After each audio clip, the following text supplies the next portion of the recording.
Hey guys, Zyback here, and this is going to be the first episode of Gamers Digest. This show will be about World of Warcraft mainly for the time being, since that's the main game I put my time into, but as I start playing other games, I'll be giving news about them as well. Now onto the 4.2 patch notes, and this is one of the most controversial changes they've had in a while. They're going to nerf every old raid, and across the board, everything in every raid. They're nerfing Bastion of the Twilight, Throne of the Four Winds, and Blackwing Descent. I'm not really sure why they're nerfing everything all the way across the board. The content gets easier as the game goes on. People get better gear, people figure out the fights, and everyone generally starts downing the older content as the game progresses. But Blizzard, for some reason, thinks they have to nerf everything across the board and make everything face roll. But I don't think they realize that they're making their player base retarded. I'm not going to go over all the nerfs because that would take an hour and a half, but I'm really disgusted with the way they're doing things right now, and I'm not very pleased with their philosophy on raiding. Now onto a tanking change for Warriors, DKs, and Death Knights. I don't think this is a nerf or buff. They're just trying to get away from Paladins, DKs, and Warriors dodging and put them more into parrying. Luckily, this change doesn't affect Druids since we're an agility-based tank. Now onto some mage changes, and it looks like they fixed Pyroblast to where it does equal damage when you get it on Hot Streak and when you cast it, so just a bug change there. Then there's the Spellsteal nerf, which means 100% more mana cost for Spellsteal, and this is going to be pretty huge, I feel like, because a mage is really going to have to choose whether he wants to Spellsteal everything off or keep his mana, because a mage without mana is really nothing. Impact is being changed where you can only apply it on 2 targets, and I'll be completely honest, I don't know that much about fire mages, so I'm not going to really talk about this change too much, but it looks like a PvE change. This next change is huge for PvP, and it's a giant nerf to mages. Deep Freeze and Ring of Frost will now share diminishing returns. This is huge, because a Deep Freeze into a Ring of Frost is a mage's most powerful CC, and it's really going to kill that aspect of mages, which, in my opinion, was broken in the first place, because you can't avoid, as a healer, you cannot avoid getting Deep Frozen into Ring of Frost. You just can't. You can't line of sight a Deep Freeze, and you can't predict it. It's just a broken CC chain that needed to get nerfed, and I'm very pleased they're doing this.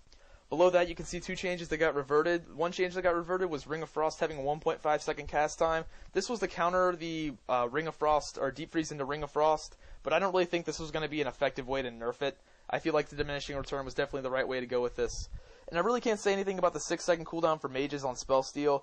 That would have been a pretty brutal change, but I think they needed some mechanic in there to make mages have to choose whether they wanted to Spellsteal, whether it was having a high mana cost or having a cooldown. So I really can't say on this issue, but I'm glad they're changing it. Paladins are getting buffed across the board. I feel like that's a needed change. I don't really think Paladins are that strong right now, especially Holy Paladins, so good for them. They needed to get buffed, and they got buffed, so yay. Shadow Priests are also getting a buff, and Sin and Punishment's Vampiric Touch Backlash Fear no longer has diminishing return. Pretty much that means that if a Paladin or a Priest or whoever dispels Vampiric Touch, they get feared for 3 seconds. That used to have a diminishing return. So you get feared for 3 seconds, the next one would be 1.5 seconds, and then you could just dispel Vampiric Touch without having to worry about it until the DR went off. But now with this change, it's going to punish you every time with a 3 second fear. So that's a pretty big buff to Shadow Priest, because dispelling Vampiric Touch is going to be pretty fucking dangerous now, and it already is dangerous. And Shadow Fiend has an assist pet stance. Who cares? And the last changes on the 4.2 patch notes are Tier 11 and Tier 12 sets. They're changing. I'm not really going to get into that. And the big change is Ring of Valor is being added into the arena rotation once again for like the 100th time. They've taken it out, put it back in, taken it out, put it back in. I don't understand why Blizzard doesn't just cut their losses. No one likes Ring of Valor. I don't know one guy that's just like, yeah man, I love Ring of Valor. I don't know anyone that likes that map. It's buggy. I know they're changing it. I know they're making the elevators, they're not going to be there, and they're going to have actual gates on either side. But that map is just bad. Like, come on, Blizzard, just don't do that. Come on. There's more. Now we're on to the 4.2 update, and there's just a ton of patch notes for this upcoming patch, and they're changing DKs. Hunger and Cold now has a 1.5 second cast time. This is huge. This is going to mean it's going to be a lot harder to chain Hunger and Cold into other CCs. The 1.5 cast time I feel like it's needed, because I don't really like the idea of having an instant cast AoE that you can just death grip someone into, Hungering Cold, and just fuck the whole team over. They're also pretty much butchering the Glyph of Dark Succor. I'm not sure if that's how you say it, but it really is going to Succor after this patch. Pretty much what this did was make your Death Strike heal you 15% of your maximum health every time you did it. Now it's going to heal you 20% after you kill a enemy that yields honor points or experience. AKA, it's going to be shit for PvP. Big nerf to Death Strike healing.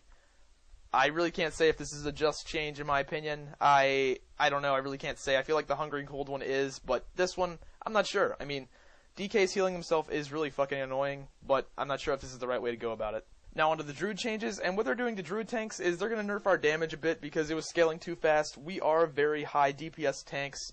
I'm pretty much fine with that change, but I am so stoked about the natural reaction damage reduction change. They're buffing our natural reaction. It used to be 6 and 12% less damage. Now it's going to be 9 and 18.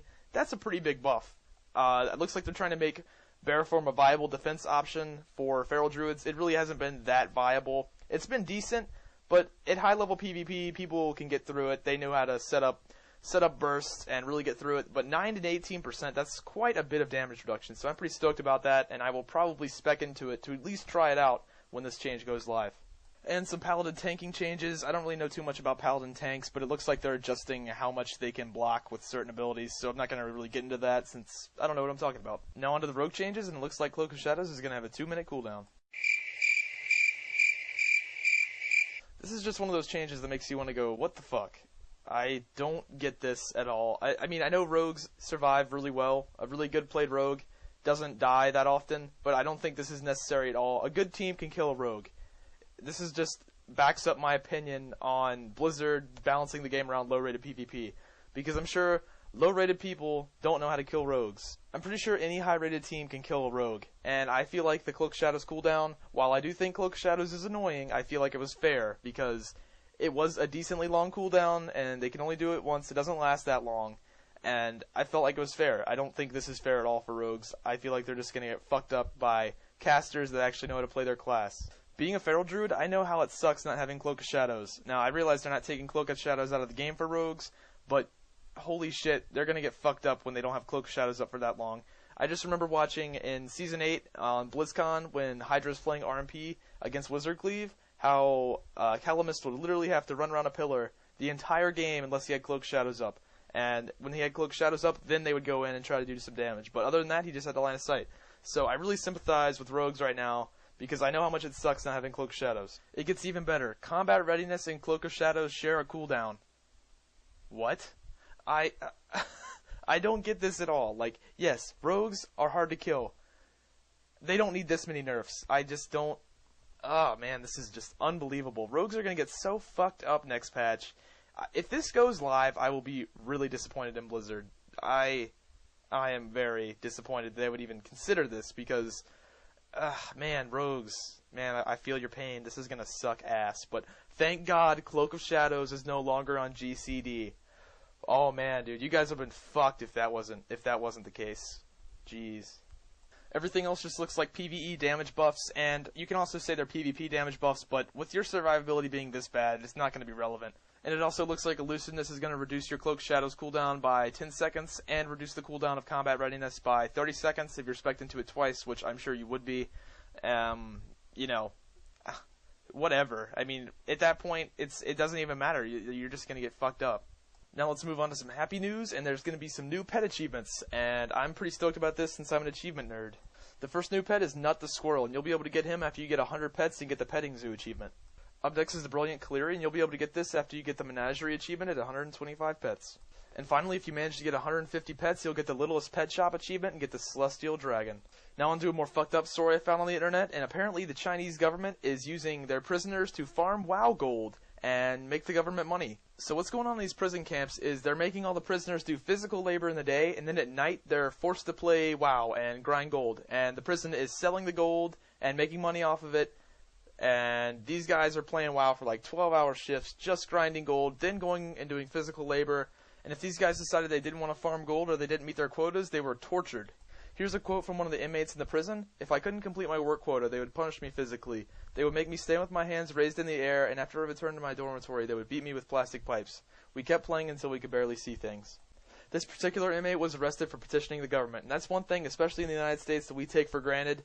And you really just need to feel lucky for the country you live in. And I guarantee people from China, there's no way they would ever see this because they have IP blocks on everything. And the Chinese government censors everything they do. So just be fortunate that you live in a country that's not fucked. Now I'm going to hit up a couple forum topics and tell you guys my opinion on that. This first post comes from ArenaJunkies.com, and this guy's asking if pro players would help balance WoW, as in pro players cooperating with Blizzard, helping them balance the game, if that would work or if it wouldn't.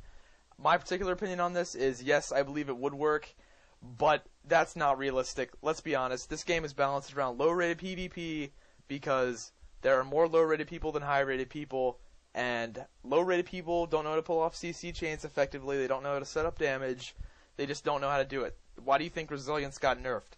Everyone was fine with Resilience the way it was. Yes, they probably could have adjusted it for rated BGs a little bit, but they could have done that separately.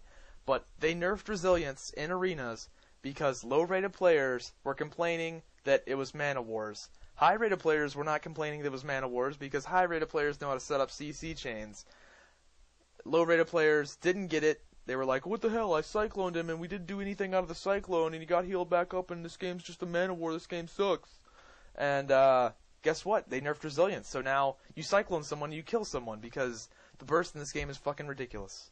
I voted in this particular poll and it looks like most people agree with me. I could see how some people do disagree because I could see how egos could clash and how people could be biased and how the game could just turn into a total shitstorm popularity contest very easily, but I think if it was monitored well, then it would help. A poster by the name of Dizzybone hit the nail right on the head. He said StarCraft 2 is built around PvP, while WoW is built around PvE and has PvP in it.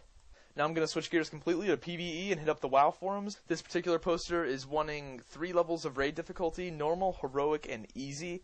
Now, I am totally against this. If the content gets easier as the game goes on. I've already talked about this, but the content gets easier as the game goes on. You get better gear, it's easier, you have a higher handicap, you do more damage, you take less damage. Everything is easier. I don't understand why you'd want a casual mode. If I was playing this game and I was playing on fucking casual mode, that would piss me off. If you're playing a video game, there's supposed to be a challenge. What's the point of going into a video game and totally destroying everything? It's just stupid. It's just like playing a video game with cheat codes before you even beat it. Like, it's not even rewarding. I'm sure a lot of you guys have done that. You've used cheat codes on a game, you beat it, and you don't feel like you've done anything, and you just wasted your money. Now onto the interview section of the video, and every week I'm going to try to snag an interview with a top player. This week I managed to snag Athlete on the server Illidan in the guild Blood Legion. Athletes managed to get Merciless Gladiator, Season 3 Gladiator, Season 4 Gladiator, Deadly Gladiator, Furious Gladiator, Relentless Gladiator, and Wrathful Gladiator, all in one character. The only reason he didn't get Gladiator in Season 1 is because he didn't play. He's been playing the game off and on since January of 05, and he has 346 days played on his Paladin. He says his secret to success is enjoying the game and playing with people you like. While Athlete's gotten rank 1 with mini comps and mini brackets, he's most notable for his 2-3-4-5, which is Warrior, Mage, Elemental Shaman, Disc Priest, Holy Paladin, where he's gotten rank 1 every season except for seasons 3 and 4 where they got fucked over by Wind Traders.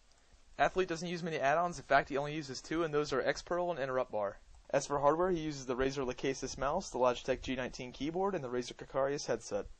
I asked Athlete if he could have any one ability in the game, what would it be? His answer was Sacred Shield. He said Paladin's weak point was preemptive heals, and they don't have anything to help their team out when they're CC'd or silenced. Then I asked him what he thought of rated BGs and if they had esport potential. He said he loves rated BGs and is an avid participant. He loves objective-based PvP and has over 240,000 honorable kills on his Paladin and 20,000 on 2 other characters. He says it has more depth than deathmatch-style PvP, but it doesn't have any esport potential because there's too many imbalances on maps and some mechanics need to be smoothed out. Then I asked him what he thought about the balance of PvP at the moment. He said Resto Shamans are dumb, mages have too much control versus paladins, he doesn't like Smoke Bomb, and he thinks that there's too many interrupts in the game. My final question for Athlete is if he played any other games. He said he's currently learning how to play StarCraft 2 and is looking forward to the release of Star Wars The Old Republic and Diablo 3. I'm going to start this video series off with a bang, and I'm going to give away a prize every single week. This week's prize is a Razer Naga Epic. All you have to do is thumbs up, favorite, and comment on this video, and I will send a PM to the winner right before next week's episode comes out. And also, let me know if you guys like this idea, this new show I'm going to be doing. If you guys don't, then I definitely won't do it. But if you do, please let me know with either thumbs up or favorites, because I do put a lot of time into this, and I'm going to try to get this video series popular if you guys like it. But if you don't like it, let me know too, because I don't want to give you guys something you don't like. And that'll pretty much sum up this video. Hope you guys liked it, and good luck in the contest.